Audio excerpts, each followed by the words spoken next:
V8 Veterans Night tonight, round number 6, split 1 of this fantastic Season 11 Championship, and tonight we are at Road Atlanta, thanks to Quantum Tint Solutions, and this will be an interesting one tonight because it's an up and down undulating circuit. The downhill S's especially is a place where we generally see a few little incidents. Will the safety car be needed tonight? Well, we'll know shortly, because we're about 2.5 minutes away from the start of the race here tonight for the V8 Veterans, all the drivers over the age of 40. How cool is this? V8 Supercars on RACESTARS TV.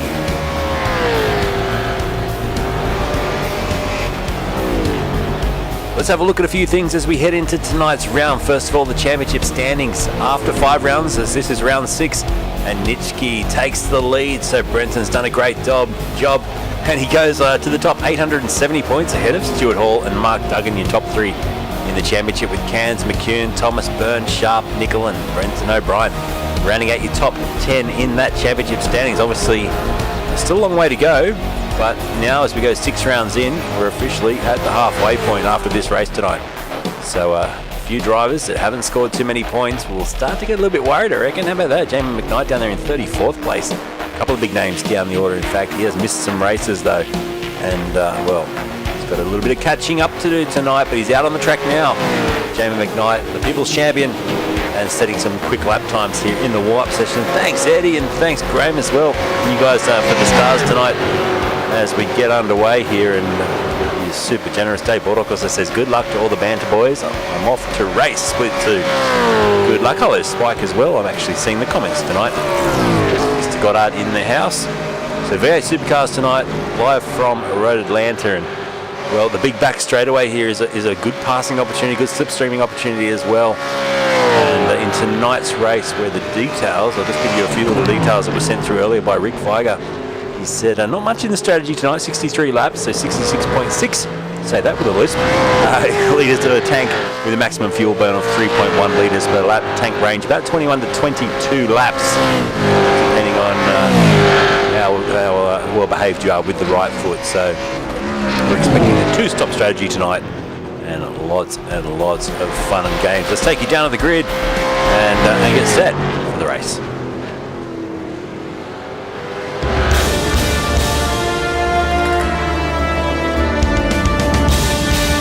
Season number 11 of the V8 Veterans tonight, live for round number 6. This is the top split. Tomorrow night we will do the second split, and they will grid up in this order tonight.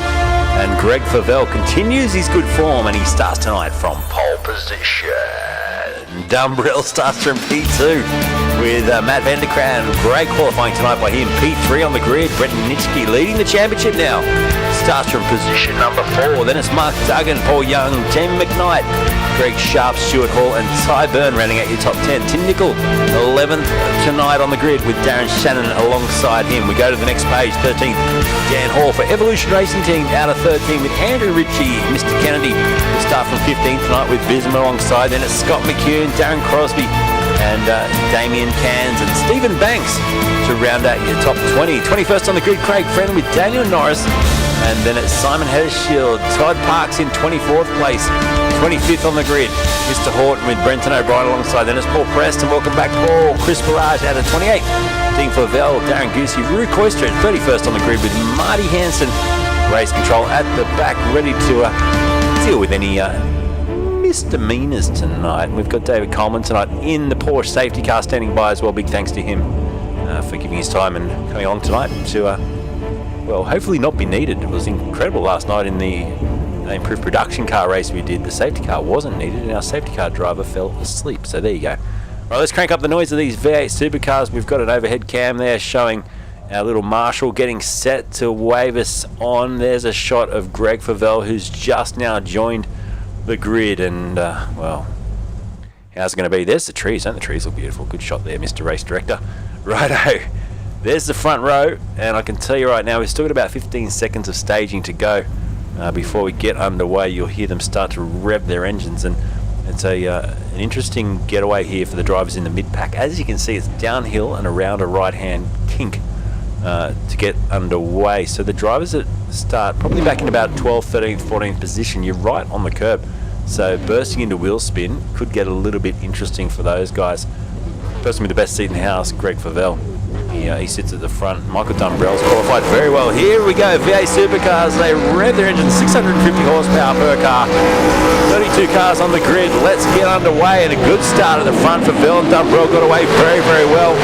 Everyone right down the order, already 3 wide as we head for the first time into turn 1 at full speed. Dumbrell puts the move on straight away, having a go up the hill. Favell fights back, they're wheel to wheel, these two over the crest of the hill they go now, and it's still Favell leading. Now it starts to pinch a little bit. Nitschke made up 1 position, so did Mark Duggan down the hill for the first time, and Paul Young's held position. McKnight, Sharp and Hall have all held position in this opening exchange. Good job by the drivers. They snaked their way down for the first time. Favell with about a car length's lead over Dumbrell. Didn't he put a good move on at the start? He almost got it done as well. Michael Dumbrell. He has been absent throughout the start of this season as well, with plenty of his real-world job taken over and having to fly the plane. So he's a pilot, and he's back though tonight. And what a good qualifying, like I said, P2, and really showing early on that he's got the pace. Nitschke P3, who's leading the championship. Mark Duggan, who's going great in the championship too, sits just behind him with Matt van der Kraan. That's a great qualifying job by him tonight as well. Into the braking zone we go for the first time. Looking back from your race leader, we've got a car off the circuit. That's Matt van der Kraan. He's going to have to rejoin here very carefully. He'll drop outside the top 10 with that little error. So how easily it can come undone as Paul Young starts to put some pressure on Duggan as well. Look at that, Paul Young goes alongside. There's McKnight in the background as well. He's about to have a shot, and Young did get through up into P4. Fantastic move. So, and then Duggan's been forced wide. Duggan's gone off on the grass. That'll be a long recovery from there. So Duggan, he'll drop outside the top 10 now. And he just gets very sideways at the top of the hill, and he rejoins just ahead of Stephen Kennedy. They all compress a little bit as Scott McCune also has to get out of the throttle as Duggan feeds back in. So incredible start, a lot of action going on, but all in all, excellent driving. We haven't seen anyone in the fence yet, and there's been a lot of wheel-to-wheel racing. Brenton O'Brien's up 3 spots already as well. He's got a header shield in his sights, and Daniel Norris just up the road as well, and he's fighting on well. Todd Park's all over the back of him at the moment as well, and look at that from the rear. Suspension camera, we go down the back straight away again, and this mid-pack very compressed, 62 lap race tonight, and 2-stop strategy will be the key. Sean's in the house, he says let's go Dumbrell and Duggan. We have some support for the old fellas tonight, as Sean puts it, as O'Brien goes right down into the braking zone. Gee whiz, he's deep in there and he's made a bit of an error, so Brenton O'Brien's gone around, and unfortunately he's facing the wrong way, and it's put him right to the rear of the field with that little error as well. So we'll come back and look at that. We go forwards to McCune, 16th place for him, and he's now challenging Stephen Kennedy as we head up the hill. There's a replay bottom of your screen.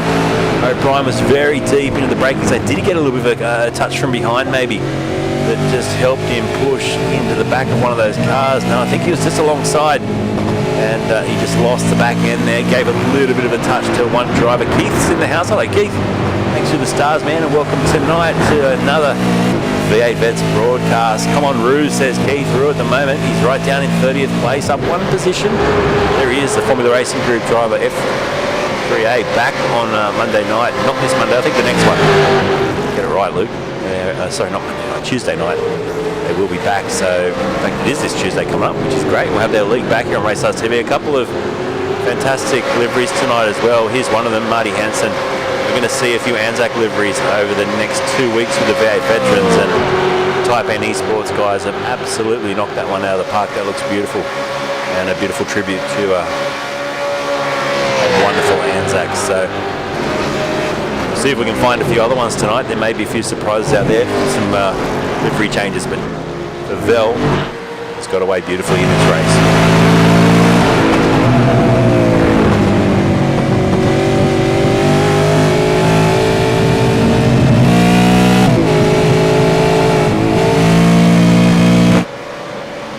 So if you've got a favourite driver you come to see tonight, make sure you let me know so I can give them plenty of airtime and concentrate and find where they are in the battle packs, because quite often they go missing if we don't pay attention. McKnight's now honing in onto the back of Paul Young. This is for 4th place. So McKnight's finding a little bit of speed now at this stage of the race. Sharp's just dropped about a second back now, which gives him a little bit of breathing space. You can see there is Greg Sharp in the red and black car behind.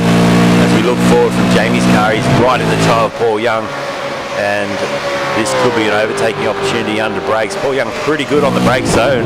McKnight too far back. He will try and force an error. He gets right up behind, skimming across the grass and the ripple strip. Paul Young using all the track and more. I tell you what, some of the drivers in practice tonight were so sideways through this final corner onto the pit straight. Actually got a great little grab of Nitschke, which will definitely be slotted into the intro video by next week, hopefully.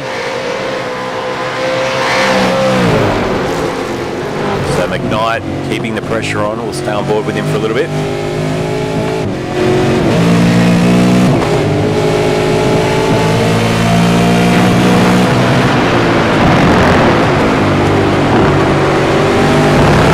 That Vanderkran just went off the circuit. I just noticed him dropping back. Now where is he? He's at the top of the hill. He's going down the escape route, and that could be a blown engine by the looks of things. So he's dropping outside the top 28 into 30th place shortly. And that looks pretty terminal. So he can go back to the pits, get that fixed if he makes it back without it completely letting go on him. And they have what's called a fast repair, which means they get the car fixed instantly and back out onto the racetrack. So he'll limp that around and try and make it to the pits. Christian Smart, how is he going tonight? Is Christian racing tonight? Did I read him out? I don't think I saw Christian Smart, no. We don't have Christian Smart tonight. So there you go, that's an answer to that one, Keith. What we do have, though, is, as always, some of our drivers have given us access to their driver cameras, which is what I absolutely love. I wish we could get all 30 or so drivers doing just that, but tonight we can flick through the 3 that we do have, and we might do it in order of where they are in the race. So P2 tonight, Michael Dumbrell. He's sitting just in behind Greg Favell, chasing him down the hill at the moment. There's the driver camera, and he's getting pushed and buffeted around his seat. I need to try and probably just get this view a little bit wider, because we're not taking in all of what I'm seeing on my screen, so we might just adjust that for next week. But Dumbrell, he's flying at the moment. And then we've got next in order for our driver cameras, we look back to Scott McCune. And he's currently running in 13th place, so jumping on board with Scotty for a moment. And he's also a very similar setup to Dumbrell's. There he is, and he did very well last night in the crew production car race, and he's back tonight well in key and in tune with these V8 Supercars now. Lap 6 of 62. Our other driver tonight running a driver camera for us is, of course, Damien Can. So we've got Damien, who currently, where is he? He's just dropped down to 18th place. So he's up one position, in fact, to 18th. And another of our drivers to sport a driver cam, one of the Type N eSports boys, in that fantastic new Anzac livery. So continuing on, 7 laps into the race. We don't expect any of the top drivers to probably come in until around lap 21 or lap 22, depending on the fuel saving. Favell is just in a class of his own at the moment. He's continuing to pull the margin out. He just did a 19.6 versus a 20 flat for Dumbrell, so into the distance he goes. Good to see Stewie Hall fighting well in the Nova Motorsports car as well. He's on the back of Greg Sharp and getting closer and closer, so we'll get on board with him for a little bit. Steve Vargas says one day with some help may eventually get a webcam for you. I'd like that, man. I'd like to see you racing. We've had a few drivers come and go with the webcams. Deborah's in the house as well. Hello, Deborah. Thank you for the stars. I've still got the odd little cough popping in here and there. I do apologise. The voice feels so much better, and thanks to all the... I've been getting heaps of messages from people just saying, hope you're doing well after COVID and all that sort of rubbish. And I feel so much better, so thank you everyone that's reached out, and anyone I've missed, thank you. Once this cough's gone, I'll be ready to fight on and hopefully do another 500 or so broadcasts tonight. 548 broadcasts for RACESTARS TV, and we're powering on. Big thanks to our sponsors for this series, Bay 21, SimSpec Engineering, of course Quantum Tint Solutions. They're the big guys and get right behind this series. Taipan Events, well for all their organisation with Ben Anthony, and of course they're lending us a YouTube channel. So big thanks to Type N Events. That Dan Hall in the background, all over the back now of Andrew Ritchie. Let's ride on board with him for a moment and see what he can do. So Ritchie just honing in at the moment. We'll have a quick look at the lap times here. So look at it now, you can just see that's Anthony Visma who's behind him. If we go to the car in front, which is this way, there we can see that he's at the moment, he's just taking a little bit of time out of him, Hall, and he's about to, I think, slip through and make this position work. So he gets alongside into the braking zone. Richie will have the inside run, which might just pay off for him. They go wheel to wheel through the kink, through the S, into the final run up the hill into what is a very tricky pit entry onto to the right-hand side there at Road Atlanta, but Dan Hall moves himself up into 10th place. Great overtake, set that up well, and now he can continue to chase after Ty Burns, who's 2.3 seconds up the road. So there is Ty Burns just coming across the crest of the hill now. Then you can see Dan Hall, there's the battle behind them, heading down what I love to call the snake. It's called the chute. Look at that. It just weaves its way down the hill. It's a very tricky part of the racetrack to get right. And then at the bottom of the hill, you've got to really skim here across the ripple strip. You can take a lot of the ripple strip there, but it does have a tendency, if you get it wrong, it can spit you straight into the fence. I've seen a lot of drivers do that in practice, and yours truly's done that probably 1,000 times around this place. So it is a very tricky final part of the S's to get right. Now the bottom of the circuit, you get back on the throttle, and probably this moment some of the drivers take a 20 or so second breather just to look at their data, look at what's going on, and what's happened here for Vel. It's a lap car. It's Vanderkraan who is out of position. He's now between Vel and Dumbrell. I thought for a second that Dumbrell had lost position, but it's actually a lap car already. Nitschke, in fact, just closed that margin up to the back of Dumbrell quite significantly. It's down to 3/10, and this lap, he's gone deep in there. Nitschke's off the circuit, so we could see he was out of the throttle trying to get it to turn. The front end kept pushing, and that lets Jamie McKnight now move up into 4th. He's on the back of Paul Young still. So Young up into 3rd, McKnight up into 4th, and Nitschke in fact fell back a further position into 6th behind Sharp. So that was a costly little error. And well, we'll have to just try and get that back in check. He does have the championship lead, so whether or not he's just feeling a bit relaxed tonight, or he's just a little bit unfamiliar with that turn 1 at this circuit, but it's very easy to run wide, and as you can see, the grass around this Road Atlanta circuit is like ice.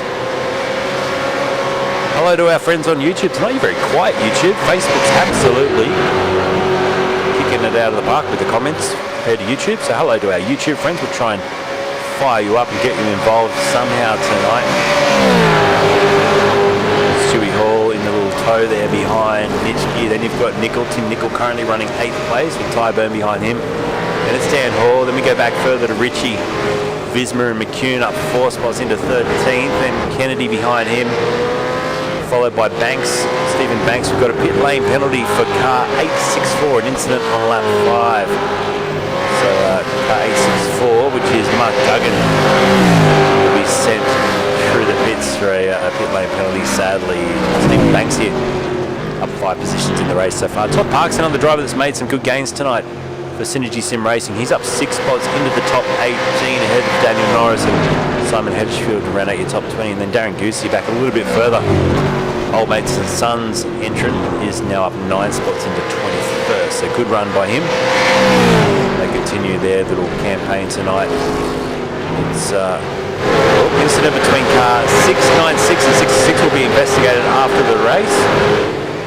So there you go, that's just come through from race control as well. So they're all over things tonight. And a big thanks to the race control tonight. We've got over in the race control channel, it is in both those, it's obviously Dave Coleman. I'm just quickly flicking across because for a second I've lost track of where my race control guys are. There they are, Dave Coleman and James Chastity. So massive thanks to them. It's such a huge series now, 3 splits right now, running all at the same time, can you believe, with Ben Anthony and Josh Drake over in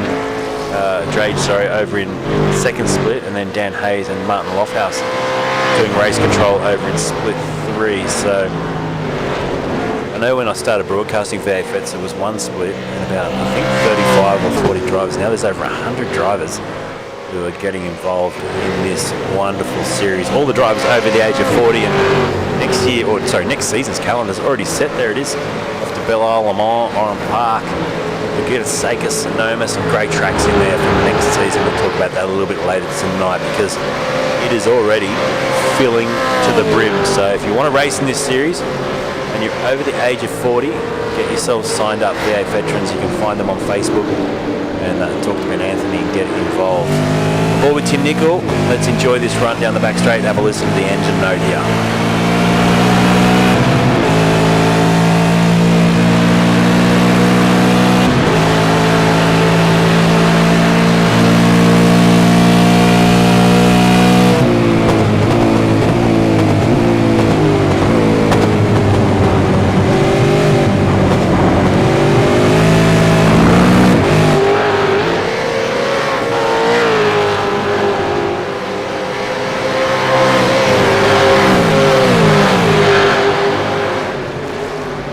In the pack, let's pick up with Daniel Norris here, all over the back of Simon Haddishfield. Both these drivers 19th and 20th, back end of Daniel Norris's car, really starting to walk around.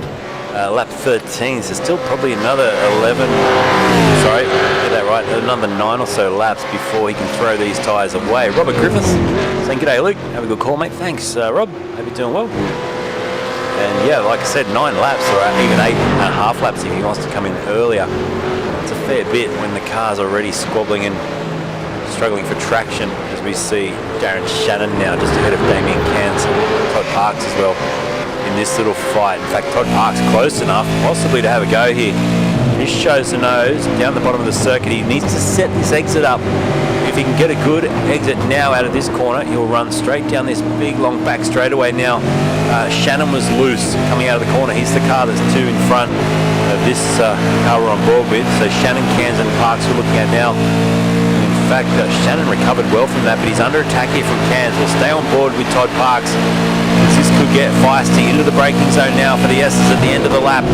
Down the inside, Cairns has a big look and then he half backs out of it, he half thinks about it. They go wheel to wheel. This is where Parks might capitalise. He goes to the outside, he puts a wheel on the grass.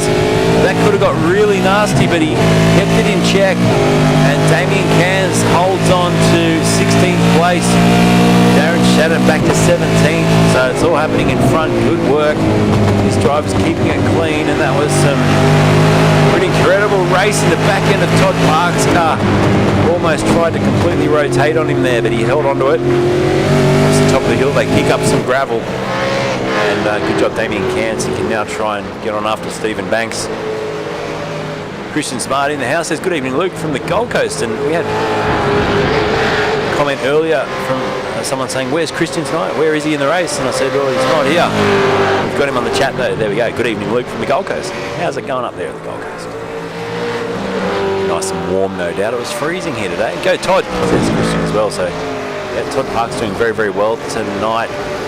As we go back to your race leader, 1.1 seconds. So Dunborough not letting him get away too far in this early stage of the race. Both of these drivers in incredible form. Then Paul Young sitting in third. Hello, hello. The man who needs some results, Jamie McKnight, 1 spot at the moment off a podium. The 027 People's Champion. He's, what has he won now? 8 of these series. We're on season 11 and he's got 8 of them in the bag. So he's tonight trying to just build that points haul because he's a long way off where he needs to be at this stage. Yes, they have a couple of drop rounds which will help him, but he chose to spend a few weeks. We've got a car off the circuit. There is that a lap car. I think it was Ruud Koistra. So Koistra's gone off for a little excursion there.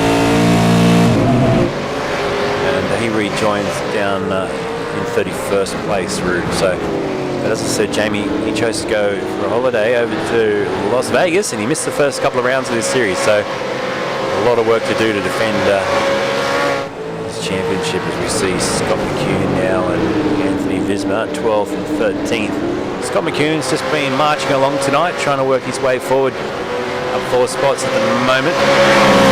Can he get past Visma? It's going to be close, I think, into the braking zone. This time around, he pulls out, has a little bit of a look, gets alongside now as well, and who's going to be the latest of the late breakers? It will be Scotty McCune. In fact, Anthony Visma didn't put up too much of a fight. McCune goes through now up into 12th place, so he's up 5 positions. He continues on the HSR cars, doing very well tonight. Again, as Nitschke gets around the outside of Sharp, that's a good overtake. He's made it stick, has he? Well done. That is not easy to do. Brenton Nitschke just went around the outside at turn 1. Now down the hill he goes, and he gets himself back up into 5th, remembering that he did almost, well, he lost about 3 or 4 positions by running onto the grass earlier. That's why he dropped out of the top 3. So we've still got to try and chase down Paul Young and McKnight, who are about 5 seconds up the road. That's how much time lost in all that. Paul as well here, having a look at the back of Greg Sharp. Sher's on the chat tonight over on YouTube. Hello, Sher, and it's very quiet over there. I can just hear crickets on the YouTube chat tonight, but I know there's some people watching, so Sher will try and get the party started. Christian Smart says Jamie for a podium. I reckon you could put a bit of money on that tonight. And well, there's Ty Byrne.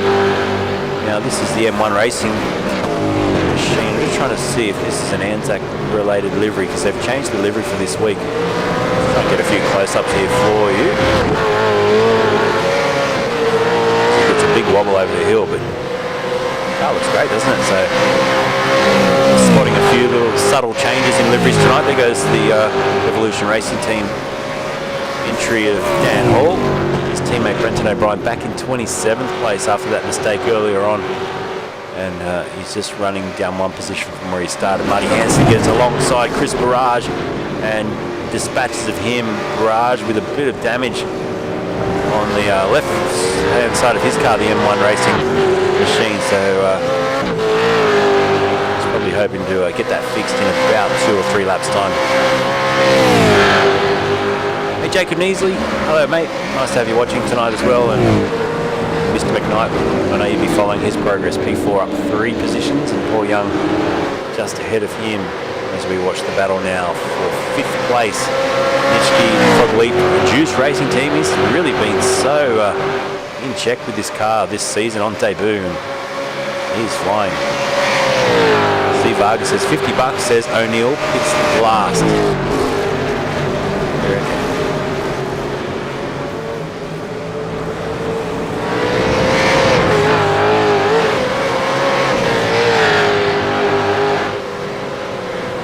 Jacob saying you're sounding a lot healthier. Yeah, I feel much better, thank you.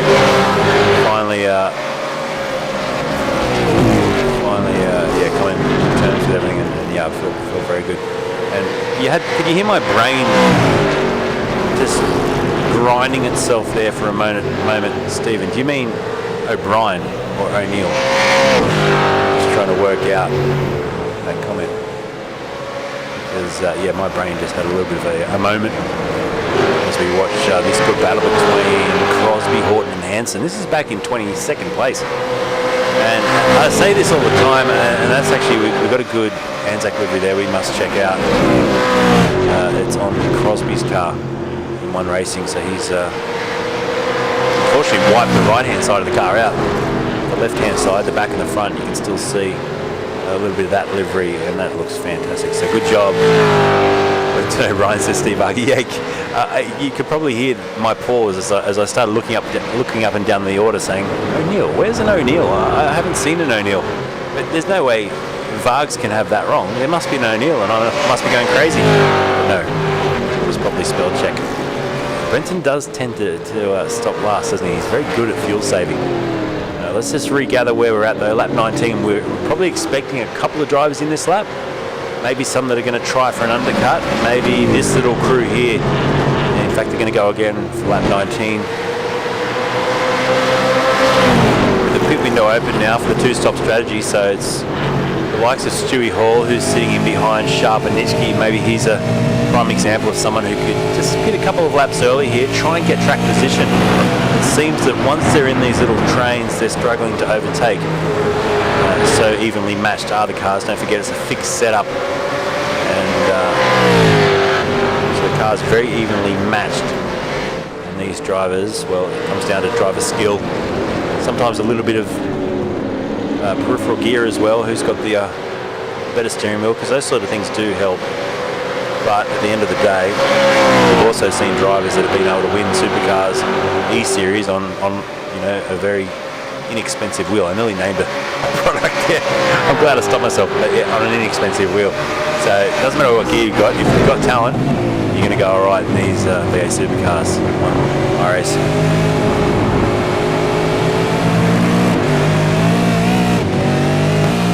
Todd Parks back in the order a bit, fighting with Darren Shannon again. He's just got through on him, I think, so nice job. Shannon just drops back in behind for 18th place. Todd Parks stays 17th. Too many drinks for Steve. Raise a drink for us, mate. Have a good drink for us tonight. I would love to be having a drink. Jason Fewens is in the house. He says, I'm here, just tune in. Now, Jason, does that mean you're out of the race for your split? What's going on there? Or you're having the night off? I think a few people probably on holidays, family duties and all that sort of stuff. It was good to hear Dave Bordock's racing as we watch this battle continue to rage. And I'm predicting, lap 20? I'm predicting one of these guys will come in the pits at the end of this lap. So here's the run. See if we can pick him up from the chopper cam and show you this little battle pack. So Nitschke 6 seconds off the back of McKnight. Now McKnight's way up there. You can see the top guys way down there, and this is the battle pack I'm talking about. 5th, 6th, 7th, 8th and 9th place.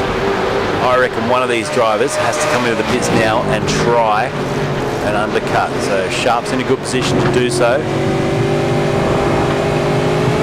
And here we go. Who's going to come in first? Well, they're all going to prove me wrong. No one, probably. They proved me wrong. They all stay out. Well, lap 21, we were told by Rick that you could probably get around 22 laps max. Of course, we haven't had a safety car, so surely 22 laps out of a tank of fuel is going to be the maximum. Todd Parks has gone into the pit, so he's the first driver now to go in for a pit stop, which will give us an indication on the fuel time tonight, how long it's going to take to get that done. And Dumbrell still has poor Young right behind him. We know how well Jamie McKnight saves fuel. I wonder if he'll go against his strategy tonight and come in for an earlier stop and try and get track position on these guys. Remember, they come out on brand new tyres. Takes them half a lap or so to get them all into the window. As Jason Fewens says, monsoonal rain with 200 mils today. Wowee. Whereabouts in far north Queensland are you at? That's an incredible amount of rain for one day. What's that in the old scale? About 8 inches. Incredible. Up the hill, on board with Dumbrell. Is he out of the throttle into the lane? Looks like it. Yep, so there you go. So Pavel stayed out. Dumbrell, Young and McKnight have all come in. Oh, wow. Dumbrell just hit the wall in the pit lane. Now that will have done some damage. Luckily, he can quickly click that fast repair button and get that fixed. But wow, that was interesting. Oh, he's up in Cairns.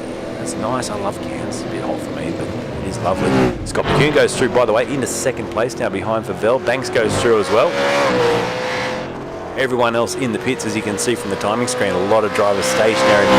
Let's see who comes out on top. Can anyone jump Nitschke out of that little battle pack? And what about McKnight? There he is. So it's a long stop, isn't it? We're 17, 18 seconds now into fueling. There's a shot of those trees again. And we'll have a look down over the top of Jamie McKnight.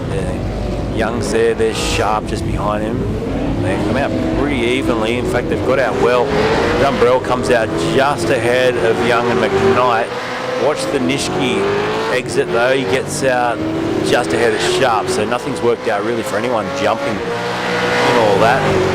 We've got the top three yet to stop. And Dumbrell is the first driver in the pack that has stopped now. It's put him just on 49 seconds behind the lead. So that's about the time we're going to lose in a pit stop transit time tonight, as Favel comes into the pits. It was 28 seconds stationary, and the three drivers, Dumbrell, Young and McKnight, almost matched to a tenth of a second there, their stationary time taking fuel on board. So it's going to be interesting, isn't it? Steve Vargas says pretty heavy rain in Port Douglas today as well. Yep. And Jacob Measley, he's built my sim from wood from Bunnings. Well done, mate. We're getting closer to seeing Jacob Measley get out there and race, which is fantastic. Good job, man. Did you take some inspiration from the plywood Plymouth that was so wonderfully run in this series? We're just looking down. Paul Preston, I was just seeing with Paul Preston, 29th place. I know he's another driver that's just been away. And where's Favell as he comes out of the pits? This is interesting. There's a look back. Look at Young, who's got ahead of Dumbrell up the hill. McKnight's getting the best view in the house on this little battle. And he sweeps across. Was there contact there between McKnight and Dumbrell? It was very, very close. He swept across the front and almost took Jamie McKnight's front bar straight off the car. So there you go. Good close racing, but Paul Young, what a good job. He gets himself now up into second place. He's elevated himself 4 places since the start of this race. Dumbrell, who started second on the grid, now back to third. McKnight looking to capitalise here after the pit stop. And Greg Favell, who leads the race by 1.5 seconds, he actually took the most fuel by half a second. So he took half a second more fuel than everyone behind him, which is probably the offset from not getting the advantage of the toe at all throughout the race tonight. Hope you're enjoying this one. It's some good racing. There's some good battle packs down there as well. This is Nickel and Ty Byrne. Byrne's gone in deep as Nickel had as well. Now Nickel will try the switchback up the hill. And stays ahead, but it was both drivers there making quite an error. Lucky not to take each other out once they came back onto the track as well.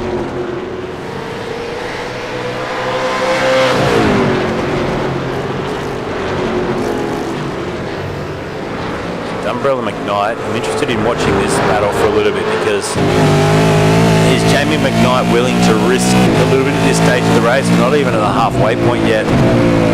62 laps tonight around the circuit, or is he just happy to sit back and leave it all for the last stint, which he generally does. He'll sit here and he'll save fuel, and generally when we get to that second pit stop from then on to the finish flag, it's 11/10. They push so hard. But, and again, I could be proved wrong any second now if he does fly down the inside, which he does. So McKnight goes for the overtake. Jamie McKnight, did he go in too deep? No, he got to stop. Good overtake, moves himself now up into P3 on the podium. And that was a pretty textbook overtake too. Very, very well done. So a quick replay of that overtake. Top of your screen. He lined him up. Had a great slipstream and into the braking zone. He just put the car to the left-hand side, released the brake, and the rest is history. He's done that probably 1,000 times in the V8 Vets, and he moves himself, like I said, up into a podium spot now. He's just got to try and just get away from Dumbrell so he can concentrate on Paul Young, who tonight has done a 19.2. Just seen Greg Favell, by the way, jump into the 1:18, so 1:18.94 on that previous lap with the brand new tyres. So he's just put down a benchmark and said, right, catch me if you can, because the Abbey Timbers car is about to streak away. He's had a habit of doing that this season. Once he gets into the lead, he can nick off, and he's gone.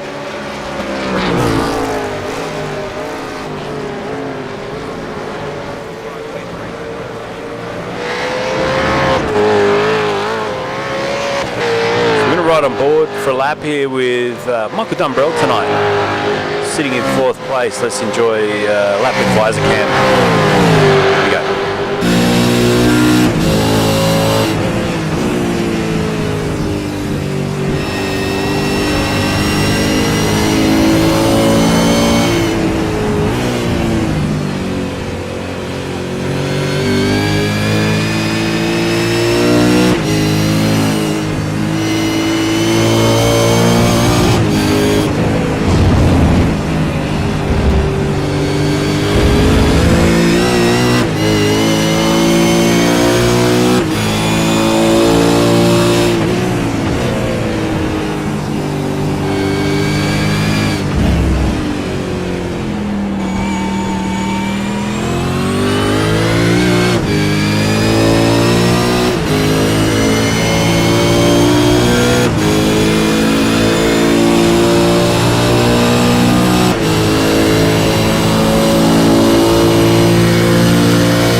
core there with Pocket Umbrell, and he's working hard, isn't he, in the seat tonight.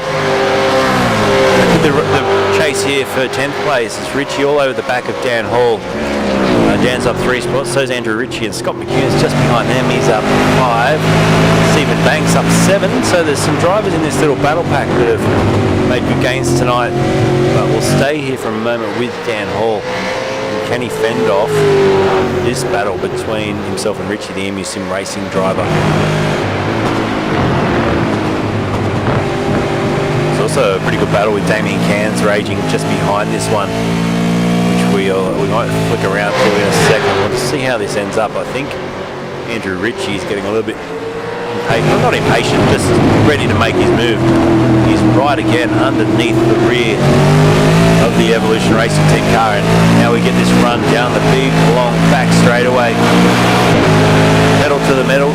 Take a time to look at your telemetry, look at your fueling. Make sure your next pit stop's basically set up. He goes now down the outside. Dan Hall goes defensive. Good racing by both drivers, and into the braking zone. Hall's able to hold on. That was good car positioning there by Dan Hall, just to make sure there was no way that Andrew Ritchie was going to get through there, and he retains probably a 5 or so car length lead across the line to start lap 28. It's a good job. Meanwhile, Paul Young, P2, now 2.9 seconds back from Favell. So since the pit stop phase, Favell has absolutely just been putting in rocket laps, lap after lap, and he's got himself now a really good buffer. Stephen Vargas says, I'd like to know what type of motion rig Mr. Dumbrell uses. Now, I can probably find that out for you, because there was a while ago where he sent me a link. So, test my multitasking here. Let me go searching, and I found it within about, what was that? That was pretty much a record, right? That was pretty quick. So let's have a quick look now and show you what it is. It's a Stage 3 motion simulator kit. There's a quick look at it there, so just to give you a bit of an idea of what the actual platform that he's on. Let's see if I can zoom in for you. There you go. So Sim Experience. So yeah, it's a pretty incredible setup. I think Scotty's may be the same. I'll just try and confirm that just by looking through a couple of these old messages, but I know when we first started getting the driver cams of him, I was raving about it. He said, he sent me a message. He said, hey mate, this is the bucking bull, which I called it. And I said, that's such a cool piece of kit. And he said, deserves a better driver. That was his response to that. And well, let's look at the way he's driving tonight. It's been fantastic. They're not cheap though. I did have a look on the website, and I thought I might try and stick one of those in the cart and dream for a little bit. And yes, not cheap at all, but fantastic looking setup, and it looks like it really adds that immersion that you need and you want for your sim racing rig. I know I've never had a motion rig. I've been in a couple. I've put the old base shakers on rigs before, which I enjoyed. I think more for the flight sims than the car racing. I actually like the base shakers for flight simming. Sort of going down the runway, you get the bumps in the runway and all that sort of thing, which is cool.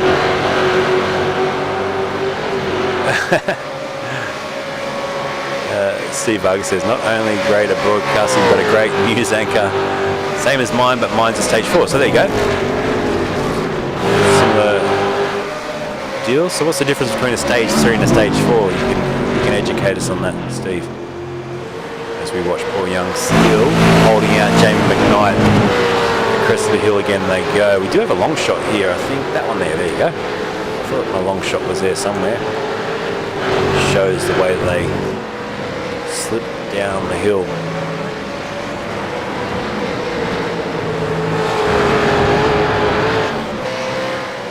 So they're staying in tow, these three, but they've lost Favell. It's 3.2 seconds down the margin. Let's go back to Visma. He was just a little bit ragged through the top of the hill. He's fighting here with Stephen Banks and Steve Kennedy. And now he finds himself in 16th. That's where he started. I tell you, he's had a hard night tonight. Mark Duggan, he got that penalty earlier on, and now he's having to fight back. He's 18th place, and it's a long, long run back for him tonight. So I think when you start, he started about 5th or 6th on the grid from memory. I think when you end up back here, it can just be a little bit nerve jarring, just trying to find your way back, and you can feel a little bit lost at times. And right now the gap's quite big for Duggan. He's got a 4-second deficit to Shannon, and then it's further it was 9 seconds up the road to Visma. So for him to catch those drivers and make gains, it's going to be a long evening ahead. If he can catch up to Visma in 16th though, it's not too far forward for Kennedy and Banks, that little battle we're watching before this one. So he's got a couple more drivers then gathered together, as you can see from our track map. It's a little bit busy in the mid-pack. Then it starts to stretch out from about 12th place back to 13th place. There's about a 4 or 5 second buffer in there. Eddie with the stars. Thanks to my friend Eddie. That's twice tonight, buddy. Thank you so much. So generous. I'll tell you what, we're going to have... you guys have been incredible. And it's helped me a lot, I tell you what, with a few different things I've had to get for this broadcasting in the background. I've had a few tech issues lately, which I've tried to keep on the quiet, but I've had to purchase a few new bits of kit for the computer to keep it running up to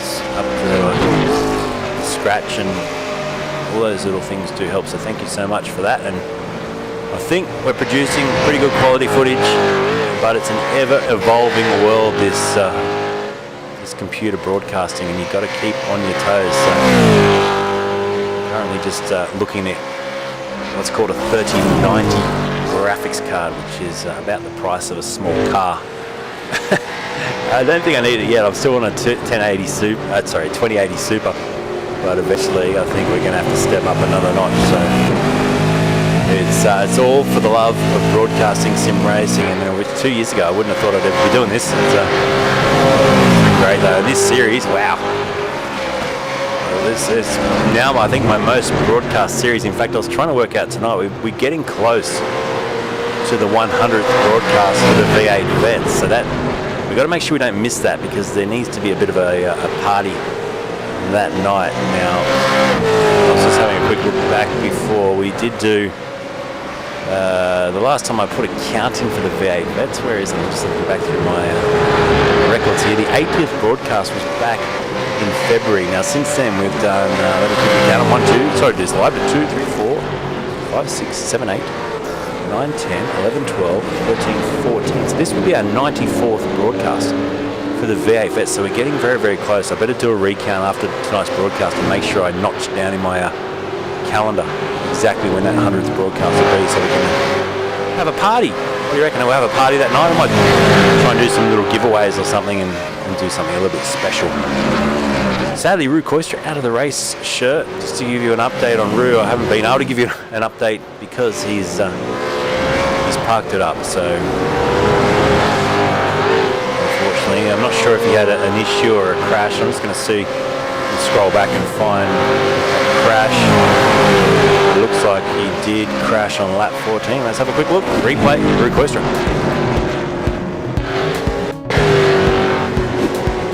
So he was by himself.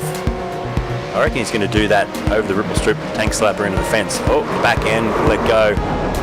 Did he find the fence? No, he didn't. But yeah, I think at that stage, he's not enjoying how the car felt tonight. He's parked it up, so sad to lose Rue. We'll have him back for F3A next week as they rejoin their calendar and get back on with the Tuesday night racing. As Dumbrell now starts to get closer to Jamie McKnight, so will he mount an attack sooner than later? The gap between these three drivers, it's 0.8 of a second covering second, third and fourth. Then it's 5 seconds back to Nishiki, so he's got some work to do tonight if he wants to try and challenge for a podium. Saw Scott McCune flash up the audio channel. I was just seeing if he was having an altercation with him. I think it was probably to thank Mark Horton for jumping out of the way. Mark is out in 30th place tonight, and I think he's probably just let him through there, the Clutch Kickers racing car. Looking beautiful as always out there with the chrome livery on that car. So back to second place, Paul Young. This is probably a battle we're going to see for a lot of the remaining part of tonight's race, because I don't see either of these two throwing too big a move at this stage. You'll see it after the next pit stop, which predicting will be around lap 44 or 43. Remember that Greg Favell, he did the extra lap. He stopped on lap 22. Everyone else lap 21. So maybe lap 42. Lap 42 will be the go. McKnight has a look again. Doesn't go through. And how much fuel saving is Dumbrell doing sitting behind both of these drivers? Watching the lap times, they're very, very similar. Last time around was a 20.1, a 20.1 and a 20.1 for second, third and fourth. So I don't think we're seeing the full potential of these drivers, considering we've had Greg Favell dip into the 1:18s already tonight. This is the strategy for the pit stops, and look at that. We don't usually see it that even across the board. But the top 20 tonight, all coming in within one lap of each other. Lap 22 for Favell, also lap 22 for McCune. Obviously, those guys could squeeze an extra lap out. Stephen Banks also lap 22 for him, down in 14th place. So he could also squeeze an extra lap of fuel out of his car. Now remember, 22 laps, the maximum you can get out of a tank. That brings us back to around lap 40 to be our critical lap to bring it home tonight. So would one of these drivers, maybe a Dumbrell, just come in a bit early? He could slot himself back out. If we go back to that track map, you'll see there's quite a big gap after 15th and 16th place there. Now it was about 49 seconds for a pit stop. If I look back to 16th place, it's 24 seconds off the lead, isn't it? No, it's 28 seconds off the lead. So but from Dumbrell, it's 24 seconds. So probably not ideal. You come out around, let's have a look at 28th place. And Dean Favell, who we haven't spoken about much at all tonight, Dino, he's in 28th. Now the gap to Dumbrell is just on a minute. So he'd probably come out just in front of that. So yeah, you need a gap to open up somewhere between 24th and 28th at the moment.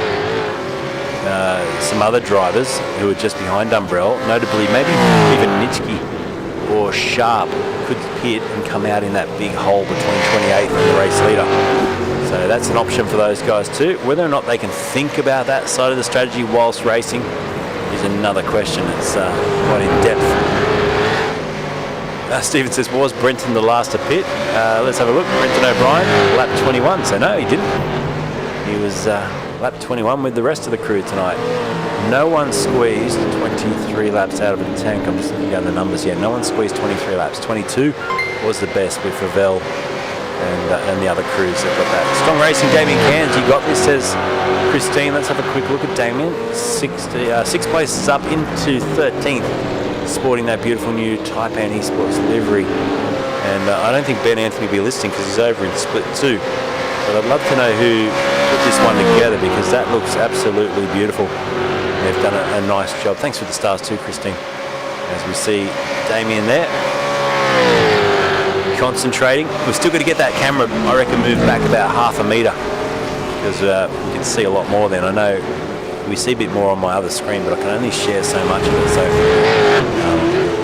he's working hard tonight, and he's 6 spots up. So it's always good to see a driver consistently gaining positions, and he does that week in, week out.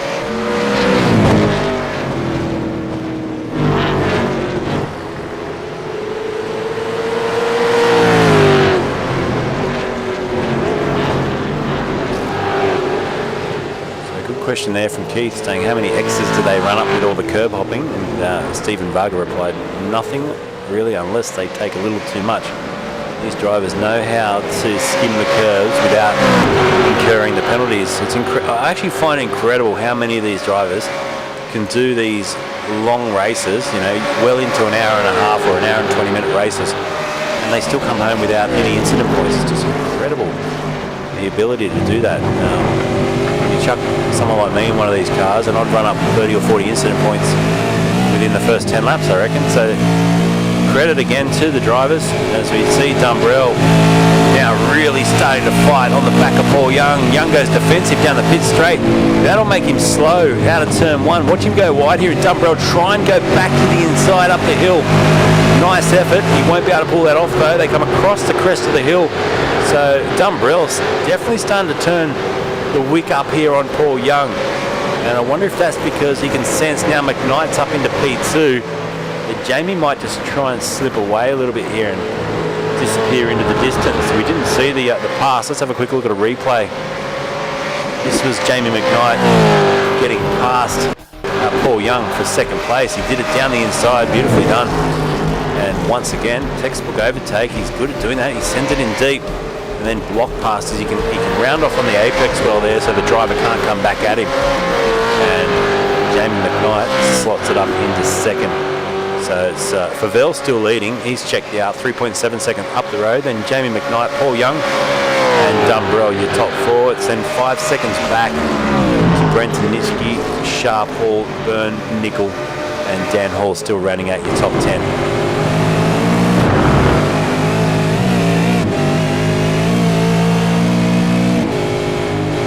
So up the hill, over the hill, down the hill, onto the pit straight, lap 39. We're getting underway. Another 19.8. Look at that, Favell. As you see those lap times roll out, he's still consistently 3 or 4 tenths quicker than the drivers behind him. He's just notching off the laps. Now Visma is in the fence, is he? Oh, he's off the track. Oh, he rejoins, almost gets Stephen Kennedy. Kennedy was lucky not to lose that as well, but Anthony went for the wild ride then across the final chicane and gathered it all up. That could have been a shocker, but he's luckily kept it out of the fence and also kept it off the other cars. And wowee, that was a wild ride though.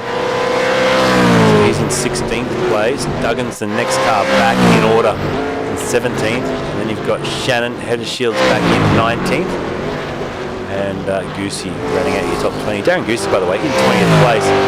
We haven't seen a lot of him, but he's up 10 spots tonight. So started 30th. Got himself up into 10th, and another driver who's done a similar sort of drive is Marty Hansen. Did I just put the mockers on Goosey? I did. He's off the track and he's going very slowly. Hopefully he's okay, but he's just lost a heap of positions there. So now Hansen, who's in front of him, is up 11 positions to be in 21st. So these drivers down in the lower end of the field have done really well. Paul Preston, who we haven't spoke about much either, he's started 27th. He's running 27th, so he hasn't made any gains, but he has been out of action for a few weeks now. It's good to see him back tonight. And probably just once again getting in check with the car, and an absolute beast to try and get a handle on it at any racetrack, but especially here at Road Atlanta, it is a tricky one. McKnight, P2.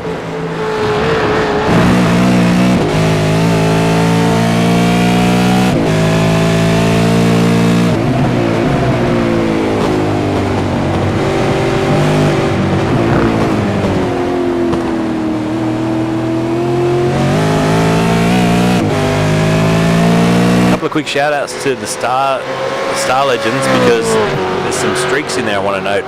Keith Logan, 34 weeks in a row you've been supporting me, mate. Thank you so much. And I think even before that, Eddie as well, 17 weeks in a row. Graham Ellis, 7 weeks in a row. Thank you.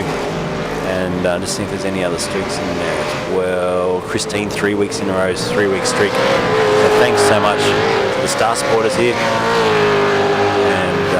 We've got to work out some creative ways. I feel a little bit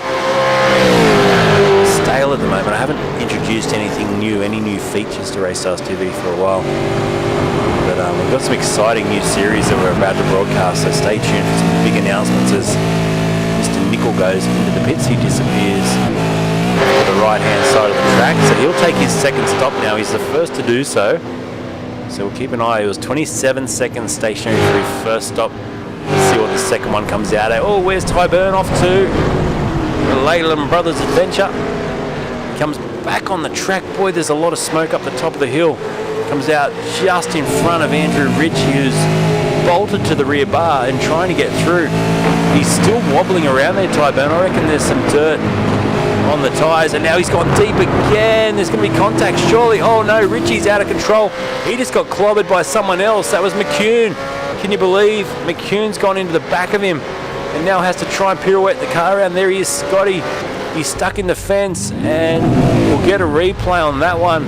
But I think it was it Ritchie that checked up, and McCune had nowhere to go and went straight into the back of him, and he'll jump on the blower now to race control and ask them to have a look at that. We'll go straight to a replay ourselves, though. And well, this is what happens. So there was shenanigans going on in front. We'll jump on board here. This is the onboard now. The Emu car out of shape. Oh, McCune thought he could go for the gap, and there it is. Well, a very, very fast closing gap became no gap at all. And Scott McCune unfortunately found the fence. So that's a replay on how that all came to be. Sadly for Scott, he's still running. He's got plenty of damage to the back end of the car. All crinkled up, but continues on. Brenda's in the house. There's Greg. Brenda, he's dominating this race. 4.3 seconds now. The margin continues to grow. Let's have a look at the lap chart for Greg tonight, because I'm impressed with just how quick it's been, lap after lap. So you can just see the lap history there. Now if you compare that to Jamie behind him, except for lap 40, he's been just pulling out, you know, a tenth here and there, 3/10 on lap 38, 5/10, half a second last time around for Greg Favell. So it is looking like no one's going to catch him. We're seeing more drivers in the pits for that critical lap now, 20 to go. So you're going to see plenty of drivers start to fuel up to run to the end of the race. Kennedy, McCune, Goosey and Norris all in the pits down the order. And at the top now, here we go. Some of the lead pack in. McKnight's in, Young's in, Dumbrell's in, Nitschke's in as well. They've all chosen to come in probably maybe, oh no, it's lap 43, so that's right on for a 22 lap stint, isn't it? So Stuart Hall's in. We're going to see Dan Hall come in as well. Here he goes. So Dan's in. I presume Richie, I think they'll all have to come in. Who's that continuing on? Is that Stephen Banks? It is. So he, remember, stopped on lap 22. He'll go around to lap 44. So he's been saving fuel very well. In fact, he's up into P2. So he can tick that. He's P2 tonight in the race. It'll be short-lived, but still, great job, good strategy. Favell leads out in front, 30 seconds now, and we wait to see who emerges first from the pit lane. McKnight spins the tyres, off he goes. Goes through a few cars on his way, and he comes out well ahead here. In fact, that was a good short stop. And I've got to say, McKnight there has done a 27.2 fuel stop. That's what the stationary time was. Paul Young, 27.2 as well. But the actual in and out of the pits, 54.3 for McKnight, 57.6 for Young. So that's where he can make up time. He's made up 3 seconds in the pit lane there by attacking that yellow cone, getting onto the limiter, and then making a good exit as well, and being able to carry speed into the box and out of the box. So really good job there, Jamie McKnight, as your race leader comes in for his final pit stop. Greg Favell, 76 Racing, stopped just behind the tree, of course.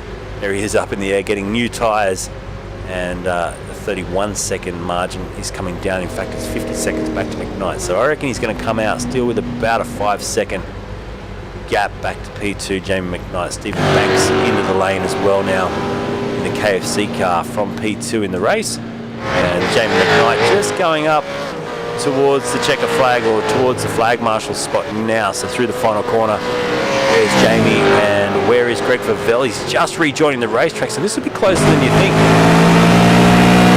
What did I say, 5 seconds? It's 4.2, 4.1, just coming under 4 seconds, is it? No, right on 4, 3.9. It'll stabilise around 3.8, 3.9. Gap between Favell and McKnight. So let's have a look at the transit time there for Favell. He was the second slower than Jamie McKnight. So that stop there from Jamie McKnight was incredibly quick at being efficient in and out of the pits. The actual stationary time though, where the fuel's going in the car and the tyres being changed, was pretty much even between all of them, although Greg Favell once again took a little bit extra fuel on board, so he'll be home, and I think he just wants to have enough in the tank for a good old burnout at the end. Jason Fuelton says once Reston gets his eyes dialed back in, he'll be a top 10 contender at 100%. We've seen that before. He's a very quick driver, and he'll be back up to form in the next couple of weeks for sure. Sher says the Singru is off the track. Go Nitschke. So, oh, Stephen Banks. Oh, that's awkward. And how did Stephen Banks not get collected there by Damien Cairns? That was incredibly close. And, bit of luck went his way then. That's for sure. The gap, McKnight back to Young, 4 seconds. So that's looking pretty comfortable at the final stage of the race. This will be the battle to watch. Young and Dumbrell for the final spot on the podium, and Michael Dumbrell Hypersonic Racing. Well, who are you going to pick? Might get the chat to put their votes in here between Paul Young for P3 or Michael Dumbrell. Who's going to be able to hang on? Keith asking, I wonder when iRacing will do the full pit stop animation like they do in the ovals. Yeah, that would be incredible. I'm not sure they do it for broadcasters in ovals yet, do they? You don't see the drivers run out. It's been a while since I've done an oval race. But I think you still only see it for the driver that's being focused on. Meaning I would have to drive to see the little guys run out in my car. We always see it when we use the replay files because Dave Baldock, we see his tyres actually come off the car. So they're getting closer on the animation. It's still a way to go. But when you look at it, it's a sim that has progressed visually so much over the last 5-10 years. It's always been a great sim, but the visuals, I had a few comments the other night just saying, man, it's impossible to tell. They actually, some of my friends actually thought this was real cars racing. I said, no, it's sims. It's some people like to call it make-believe racing. It's not. They're in their sims. Check that out. That's as close as you get to having a race car in your lounge room. And it is some serious stuff as well. This battle's going to go down to the wire. Let's have a look back at Heddershield. He's in a march here with Scott McCune. Goes down the inside, has a big look, snatches the brakes as well. That could have been nasty. Oh, and the big sideways moment as well. Love seeing that. They get on the throttle in the back end of these V8 Supercars. You try to apply 650 horsepower, and they say, how about no? And that's what happens. We'll get a little look at that down the bottom of the screen. And good to watch. There's Greg Favell still leading, 4.8. The margin's actually continuing to burst out, so he's just that strong. Watch the replay. Watch this sideways moment here. Heddershield, good car control. He got it straight back in control. That's what I like to see. No left, right, waving around. It was just a really quick snap and catch. Good job. Steve Vargas says Young for third, I reckon. We'll finish as is. There's our first input on that question. Shirt's off. Good night, Shirt. And just seeing at the moment, there's not a lot of real close battles, but there is a good little train forming down here behind Darren Goosey. So Darren Goosey, then Chris Barrage, Craig Friend, Brenton O'Brien's just on the back of that as well. There's Brenton, 25th position, Daniel Norris, Paul Preston. His drivers just in check. So Norris, 26th tonight. He's dropped 4 positions in the race. And Dean Favell's bringing up the rear in 28th. The Matt Van der Kran's still there, and so is Mark Horton. They are down a few laps. Horton's down 3 laps, I think, or 2 laps. And out of the race, we've lost tonight Todd Parks and Rue Koistra. So far, David Coleman has not had to come out at all to do a safety car, so that's very good. He's been able to just hang out in the pits, and so far so good for that. Split 2 tomorrow night, that's right. Should be a lot of fun tomorrow night. I wonder how they're going. I wonder how the split 3 is going as well. Don't forget, tomorrow night we do split 2 broadcast from 8 o'clock, and then straight after that, with Donga Casting Cars with Johnny Van Ree did the Drivers Lounge over on their YouTube channel, and they did the split 3 broadcast as well. So all 3 splits in this wonderful series get broadcast.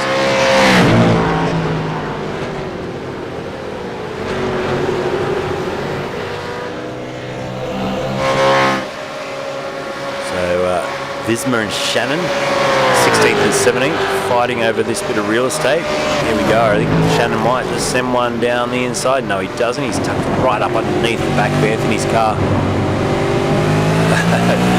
Jason spamming the comments there, trying to get him up over 100. Thanks, Jason. As we see Darren Shannon, the Emu Sim racing car. Have a look to the inside. Not probably a place you want to send it on another competitor into turn 1. It usually ends up to the left of the screen there in the fence. Anthony definitely starting to feel the pressure at this late stages battle of the race. The late stages of the race, probably a better way to put it. Pit strategy, there it is. Once again, very uniform tonight. So 22 laps for Favell, then 21 laps on his second stint.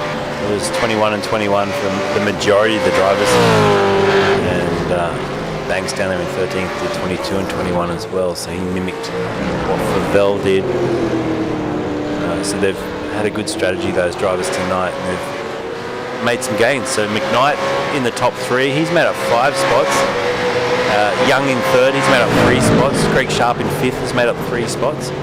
Stuart Hall has made up 2 to be in 7th, with Tim Nicol up 3 into 8th, and Dan Hall up 4 spots into the top 9, with Ty Byrne rounding out your top 10. He started 10th, so the next probably 10 laps, or even the last 13 laps of this race now, is going to be about managing the tyres, holding position, and navigating through this lap traffic, because there is a lot of it up the road. If we look at, once again, the track map, Jamie McKnight, there he is. Now look where Favell is at the moment.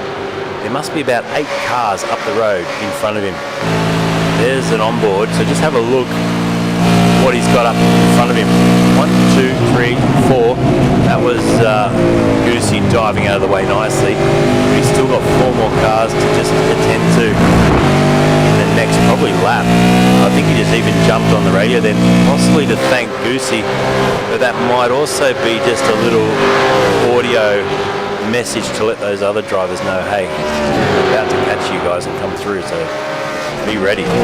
Dan Hall and Tim Nicol still fighting here over 8th. Nicol back to 9th now. Dan Hall moves up into 8th place, and Ritchie and Byrne. Ritchie is in front of Byrne now, so 10th for Andrew Ritchie. Ty Byrne sits in 11th place. Good fight. So on board with Dan Hall, Evolution Racing Team. Continues to fight on. Top 8. He's got 10 seconds to try and find a catch. Stuart Hall, not sure if they're related at all, the 2 Hall brothers, but I just call them the brothers even though I'm not sure if they're related, but Stuart and Dan, I think it may just be a coincidence, but we've got 2 Halls in the top 10. Chasing down a Nitschke, Sharp, a Dumbrell, a Young, McKnight and a Favell. Still Greg Favell, quickest driver out there tonight. I think the only driver that's gone into the 1 minute 18, so the 1:18.94. Incredibly quick lap time, and he's on for a win tonight at this stage. What is it, 7.1 seconds back to McKnight, and the gap between Young and Dumbrell once again down within 0.3 of a second. So Dumbrell, you can see the podium. Paul Young, he's hanging on to the podium, and Dumbrell, he's got about 11 laps to do something about it.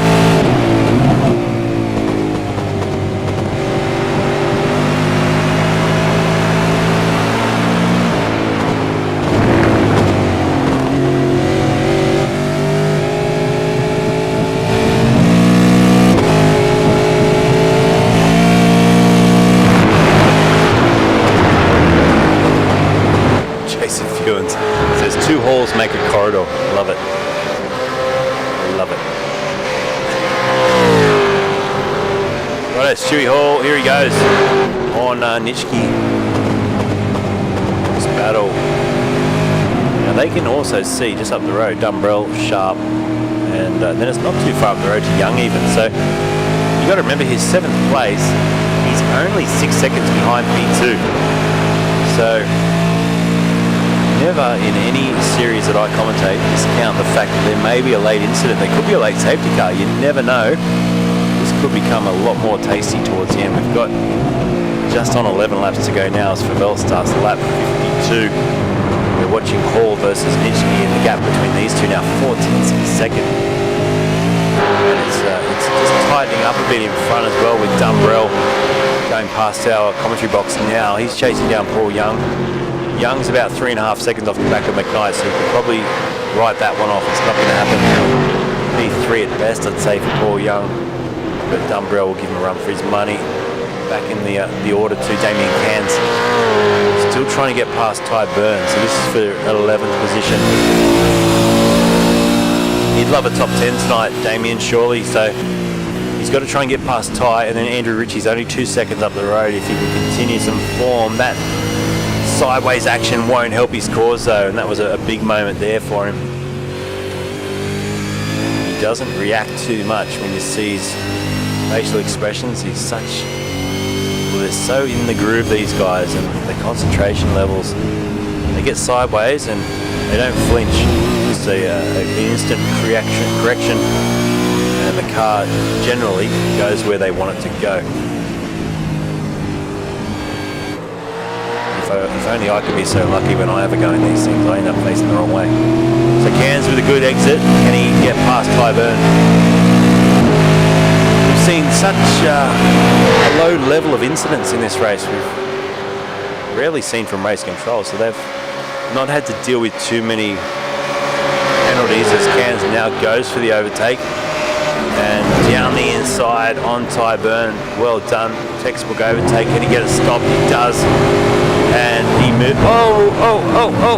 Off the track and into the fence there. You can just see Damien, his reaction. I was trying to get more of it on the screen, but his reaction there. And oh dear, that's unfortunate. It was quite deep, but then just touched the grass, I think. And now he's got to get back. Oh, he's not happy. He's not happy with himself, and he shakes the head. So let's get a quick replay, if we can, on that one. That was a big moment for Damien. Let's have a look at the replay.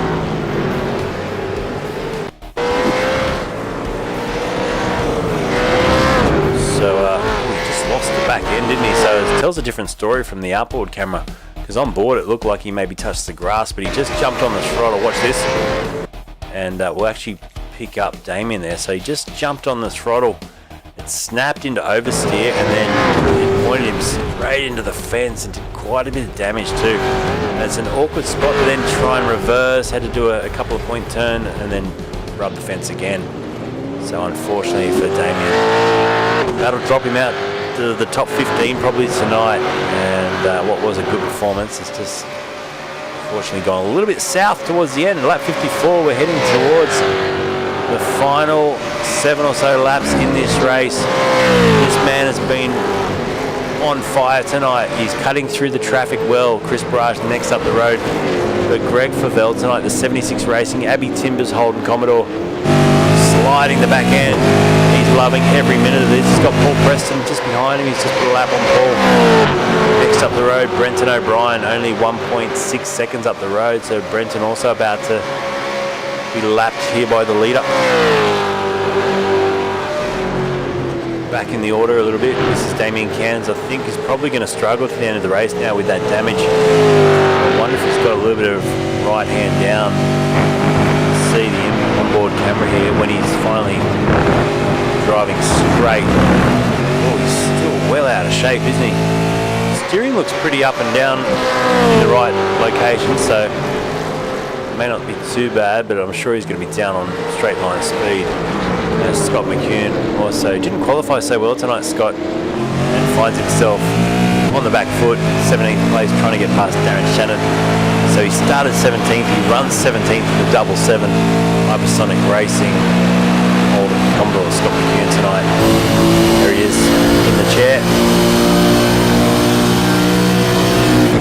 And he gets past now. That was Darren Shannon just being dispatched as we went on board. So he moves himself up into 16th. So a one position game. Scott McCune as we start lap 55 and start to head towards what will be the closing stages. Shannon coming back at McCune there. So tell you what, he doesn't. It's almost reminiscent of watching MotoGP with Rossi, how he used to always just fight back as soon as he got overtaken. He'd try and get the position straight back. It was such an aggressive way of riding, and we see that a little bit in Darren Shannon there, trying to grab the position back, but unfortunately couldn't get the job done. So going into tonight's round, remember Brenton lead of the championship. I don't know if that'll change. Depends where he finishes. He's P6 at the moment. So depending on the points allocated at the end of tonight's race, he may end up losing the lead of this championship. It's nice and close.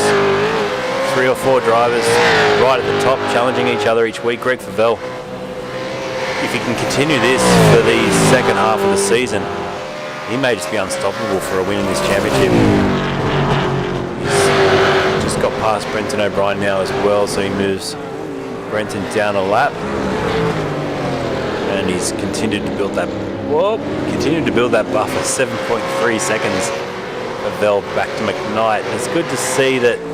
I think the connection issues that Greg suffered for a while there with his internet has resolved itself, and he's looking strong again tonight. Jamie McKnight P2, just getting the gap down to under 7 seconds now. He's just passed Darren Goosey, but importantly for him, a 4-second buffer back to Paul Young, and then it's about 4.5 back to Dumbrell, so he's pretty safe in second.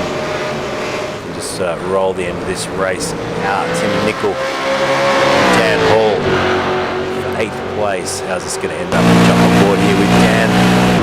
Looking back.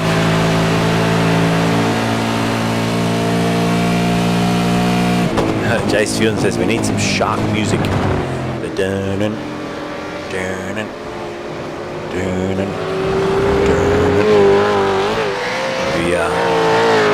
sound effects. I would never rip off the real Jaws because, hey, the guy who owns it and who's earned a gazillion dollars might hit me up for copyright. And we all know how that ends, so be very careful. There's Dumbrell. Not sure he's got enough speed in the car to get past. The ultimate lap time here for Young, well, the best he's done tonight was a 1:19.29 and a 1:19.23 for Dumbrell. So they're very evenly matched, these two, which I think is why we're going to struggle to see Dumbrell get alongside, get an overtake done. We're on board with him now. He's just doesn't have the straight line speed. Now, he's got a little bit of damage on the car, doesn't he? I wonder if that is contributing to the fact that he dropped back 4 or 5 car lengths. He tends to be pretty quick through the tight section. Once again, just dealing with back end of the car, trying to walk away from him through there and across that crest. It's so difficult to get right. He'll close up over the next 3/4 of the lap, but down that back straightaway, Paul Young seems to be able to just walk away into the distance. The gap goes back out to 9/10 of a second.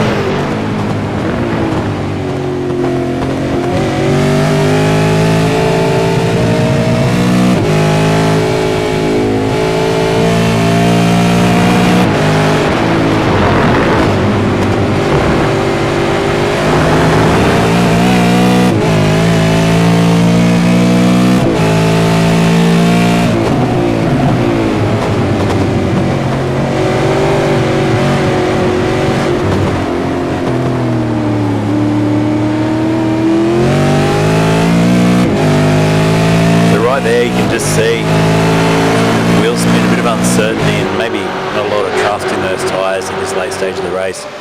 Better shield's off now. Oh, he's having a wild ride across the grass. Now where is that? Is that the top of the hill? No, it's down the back straightaway. No, it is the top of the hill. So he's just gone for a bit of a wild ride through turn 1 and then regathered it onto the racetrack. Now I'm still in the back of my head thinking, oh, will we get a late safety car? We're running out of laps now, so it's going to run its distance once again, flag to flag. Congratulations to the drivers. We saw that last night in the improved production car race. I was putting money on the fact that it'd have to be a safety car, but nope, it was incredible. Jay says you like the guy from his academy with the sound effects.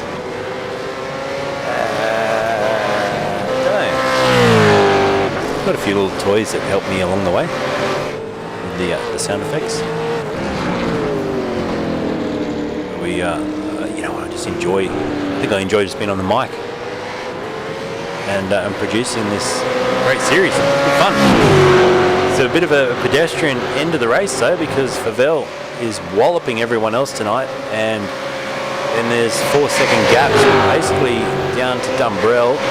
Dumbrell's got Sharp within half a second, and he's there as well, so there'll still be a few nerves probably for these drivers.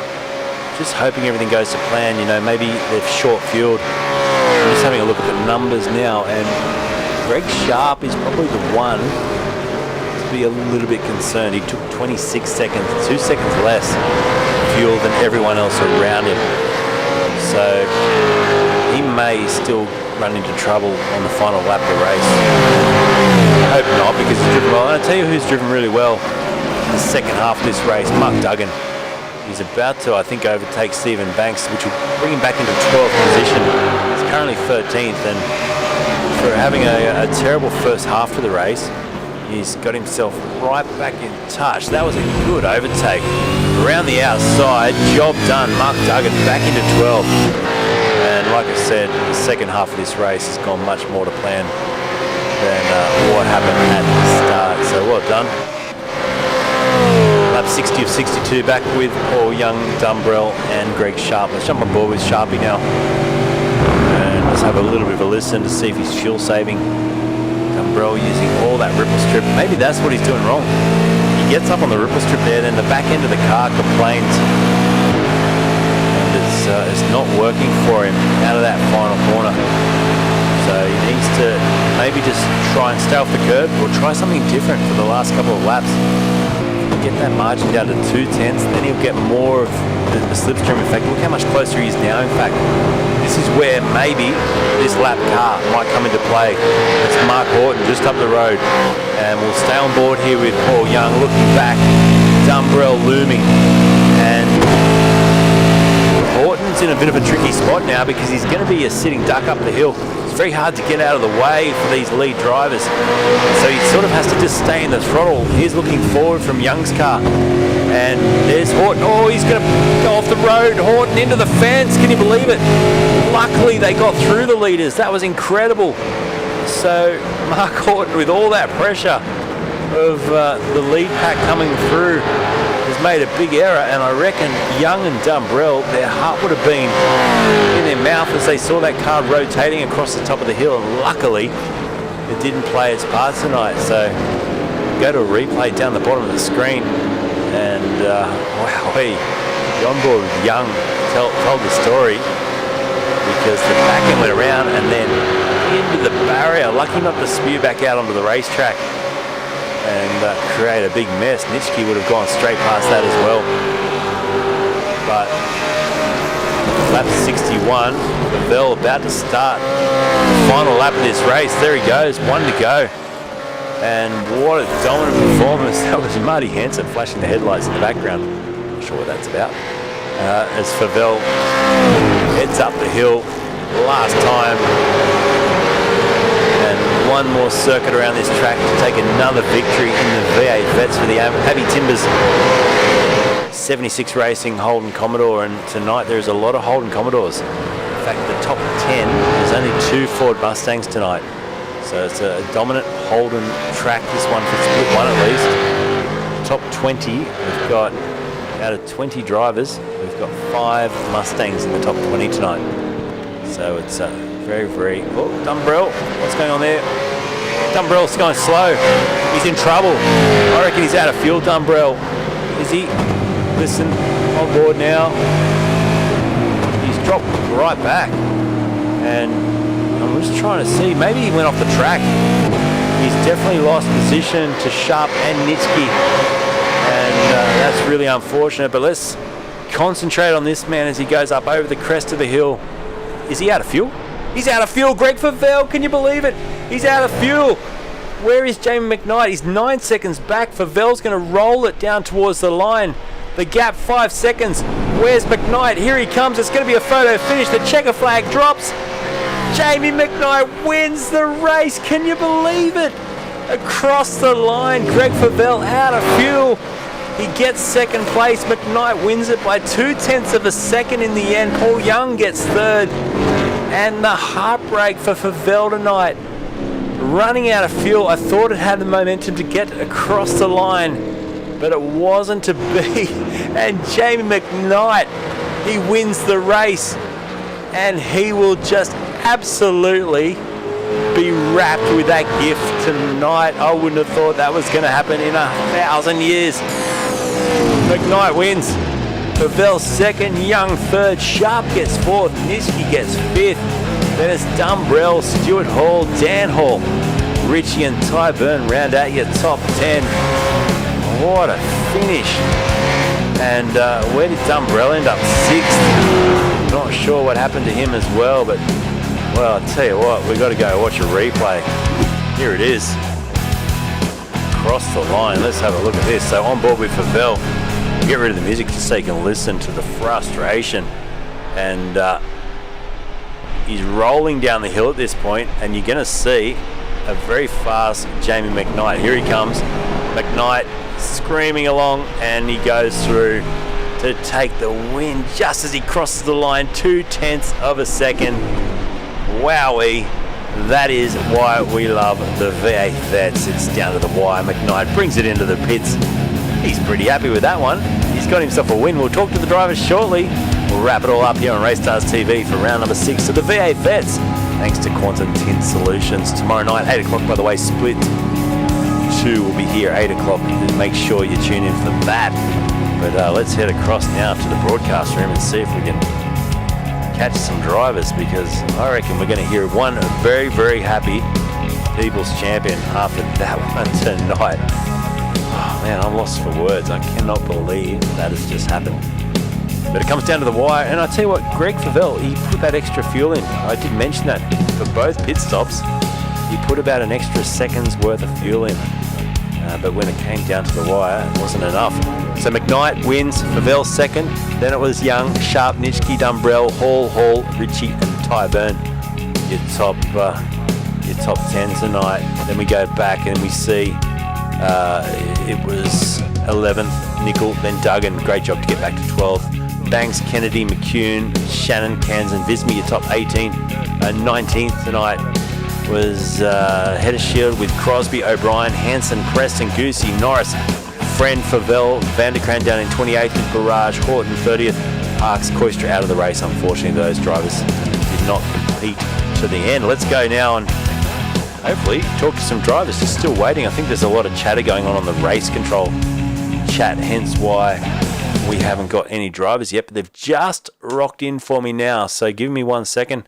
We'll flick across, and I reckon we're going to have, like I said, a couple of very, very happy drivers here and one very upset driver. But Jamie McKnight, congratulations on, well, a super close finish, but how about that for you? Never know how it's going to finish till the last minute. I feel so sorry for Greg Favell because he deserved that win, and he did.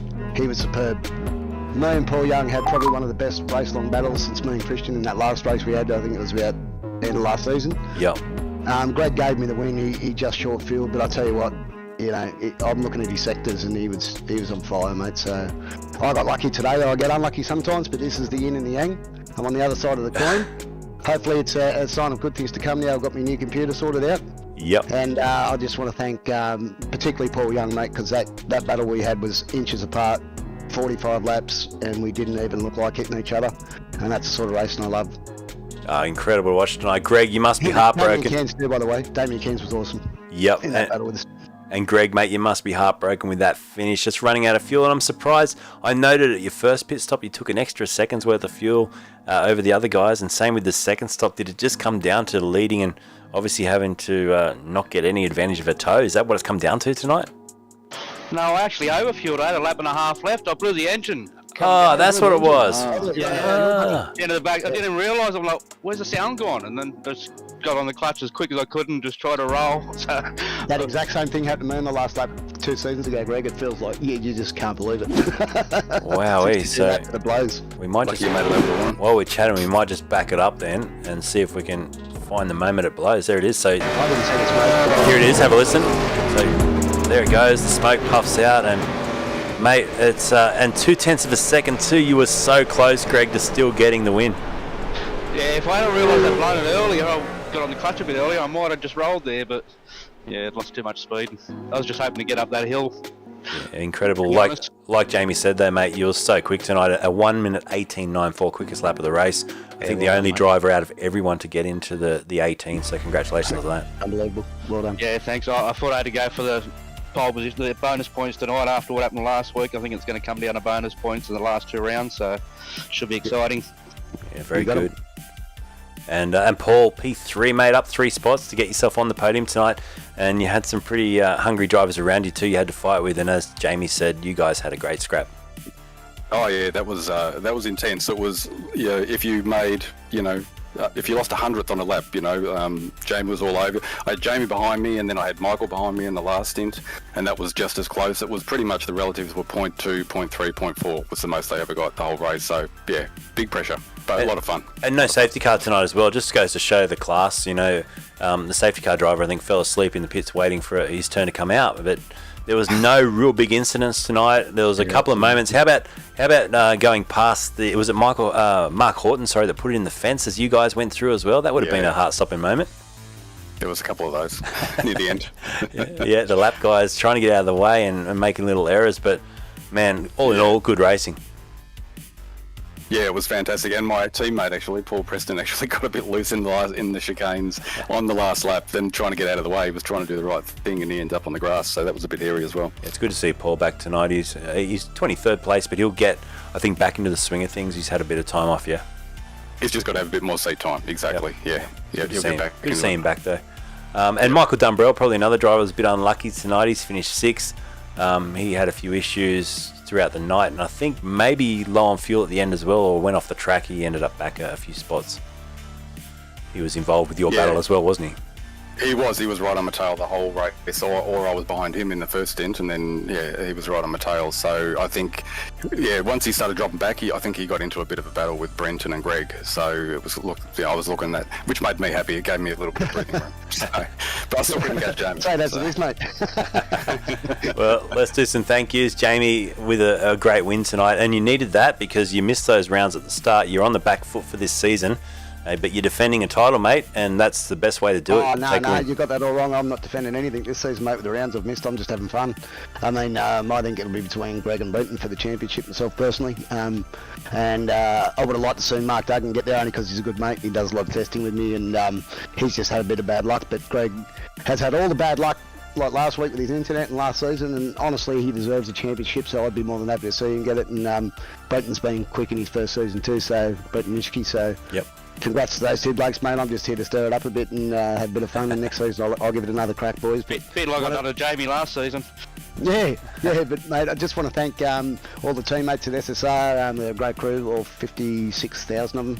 And obviously, the major sponsors, JK Signs, West End Mazda, Newlon, Too Easy Finance, and there's a range of them. I won't go on all night like my old mate Christian Smart does. And by the way, Christian, we miss you, mate. Come back. Yes. Thanks to you, Luke, and the admin team headed up by Ben. Appreciate it. Awesome job, Jamie. Well done with the win tonight, mate. And then finally, second place, Greg Favell. Who'd you like to thank, mate? I'd like to thank Abbey Timber and Modern Deck. It looks like this was the last race for the Abbey Timber Holden. Got some not exciting news coming up shortly, so okay. Nice. I'd like to thank them for all their support and the family. So hopefully the family still sticks around. Driving a different car, but yeah. And I'd like to thank all the admin, race control, and everyone behind the scenes, and yourself, Luke. Yeah, mate, you had all the crew watching again tonight, Brenda, Deborah, and all the rest. So you're a very popular man on the chat. That's good to see. Well done. And Paul, P3 tonight, up 3 spots. Who would you like to thank, mate? I'd like to thank all the team members of PRA and Emu Sim Racing, who are always a great help every week, and all our sponsors, and Ben for putting on the series, Chastity, and the other guys in race control, and RACESTARS TV. Thanks, mate. Can I just thank Steve Varga before we finish up, mate? Because he'll get real sooky if I mention Christian and not him. So, miss you, Steve Varga. Yeah, he was watching tonight as well. So there you go. I should mention Jamie's setup was good too. I might even give that a try in Scops this week. Yeah, mate, it's not too bad. You just got to make a couple of little changes. I'll tell you what they are. I'll message you. All right? Because it's a 48-degree track. Oh, is it? No, okay. Yeah. Very good. All right, thanks. Thanks, boys. We'll see you next week. But great round tonight. Good racing by all, and such a clean, fun event to watch. So thanks, boys. Thanks, no worries, mate. Thanks, See you, boys. Cheers. See you, fellas. Cheers. All right, that's it for tonight, folks. Thanks for tuning in. How good was that race? And in the end, Jamie McKnighty jags a win. Greg Favell blowing the motor with a couple of corners to go, still rolling over the line to take P2 only by 0.2 of a second was the margin at the flag. Let's have a quick look at that once more, because I'll try and just show you the exact margin on the racetrack. So here it was. So here's Favell rolling towards the line with no motor. And if I go to this camera here, this should give us an indication. And let's see how good my stopping skills are. But if we slow it down, there's Favell. Watch for McKnight. Here he comes. And to the line, there goes Jamie McKnight. And we freeze it there. There's the win. That's what 0.2 of a second looks like. here at the checker flag, and wham, McKnight takes the win. Right, tomorrow night, 8 o'clock, split 2. We'll kick off and we'll watch that event from the replay file from tonight and see how that unfolds as well. Can they have a clean race like we saw tonight? So until then, thanks for all your support tonight. Big thanks to Brenda, Christine, Eddie, Keith, Deborah again there, Graham and Eddie again. Thanks for the stars, guys. Until next time, take care of each other and, well, see you soon. Bye.